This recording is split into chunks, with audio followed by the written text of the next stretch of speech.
Sanibonani, ubiyela lo. For the purposes of this video, I will speak in English. I am Zulu. I woke up like this. Just like your famous songstress always says, I woke up like this. I woke up Zulu. I am Zulu. I'm from the Zulu nation. I thought I'll come forth and help educate some of the Black Americans regarding the Zulu culture so that we can squash this beef that's developing. And let's set a few records straight. As the Zulu people, we are not against the Zulu parade. We understand how it started. It was inspired by a Zulu play that certain gentlemen saw in 1909. Then they used the name Zulu to start the Zulu parade. We've got no problem with that. We do understand that it's got history, a painful history that you guys went through. We also appreciate that you decided to use the name Zulu to form your organization so that you can be able to start the movement that has been in existence since 1909. So which basically means you've been in existence for 116 years. Just a few facts about the Zulu nation. The Zulu nation has been around for about 209 years. We are the biggest nation in South Africa. We have the most spoken language in South Africa. We are an 18 million strong nation that was built by King Shaka Zulu, who started the Zulu nation. We pride ourselves for being Zulu.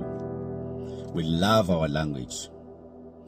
And the reason why the Zulu nation is famous the world over is because of our history and the wars that the Zulu nation fought. We appreciate that you guys find it important to use the Zulu word in your organization. However, the problem that we have is that it's the misappropriation of culture.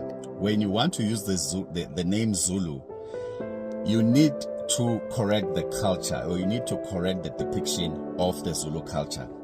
In the Zulu parade, there is nothing that talks of Zulu. There is nothing that showcases the Zulu culture. I've watched the videos and nothing showcases the Zulu culture. Now you must understand, being Zulu is not an event for us. We were born Zulu. We live the culture. We pride ourselves for being Zulu. That is why there's so much noise. We've got nothing against what you are doing.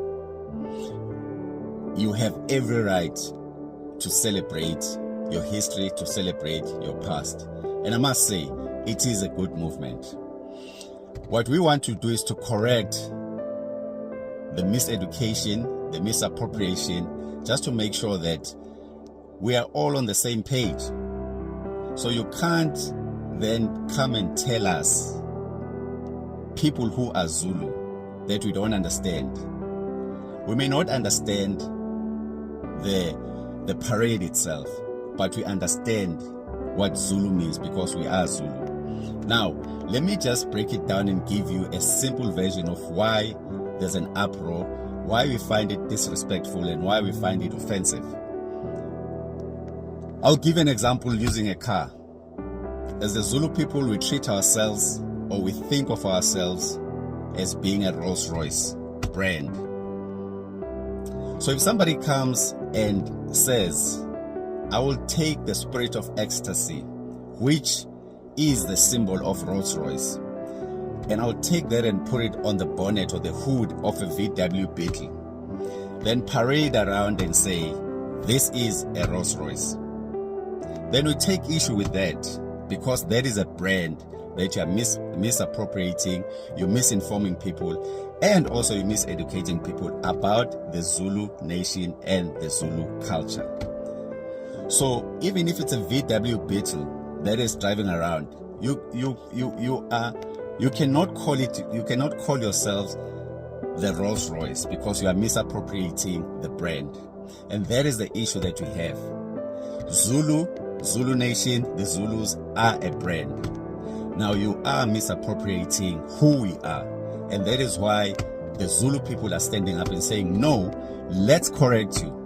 Get it right. We've got no issue with you doing the Zulu parade. But if you are going to use the Zulu name, which is the spirit of ecstasy, in the Rolls-Royce brand, then use it correctly. At least change the doors of a Beetle so that they open backwards, and then people can see that, oh, at least there's some element of Rolls-Royce in this VW Beetle. But other than that, we've got no issue. I repeat, we've got no issue with the Zulu parade. But we've got an issue with the misappropriation of culture, the miseducation of people, and the disrespect that some of you are showing. Being Zulu is not a one-day event. We were born Zulu. I'm a descendant of the Zulu king named Zulu, who gave birth to Mageba. And Mageba gave birth to Ndaba, and Ndaba gave birth to my forefathers. So we will take issue with that, because for us, it's not just a name. And Zulu is a brand worldwide. That is why we are respected and feared in some corners of the world, because of our history. So if you want to do things right, do them correct, and also be teachable. I think it's important now that we can be able to get to talk to each other through social media. You can be able to access history about the Zulus. So it's important that you now correct the misconceptions that you had. We understand in 1909, you had very little information regarding the Zulu people, except maybe Shaka Zulu, or that the Zulus conquered the British, the Redcoats. The only army outside of Europe and anywhere else who defeated the Redcoats of the British. That is why even today it's painful to the British that an army of black people in hides and spears defeated the British Redcoats. I come from that little town. That is why it's important that we correct you and be teachable. Thank you. We love you. We want to be one with you. We want to exchange cultural experiences, but you must listen to the people who live that life. Thank you. This is amazing. I'm short of words, guys. You'll tell me what you think about this in the comment section.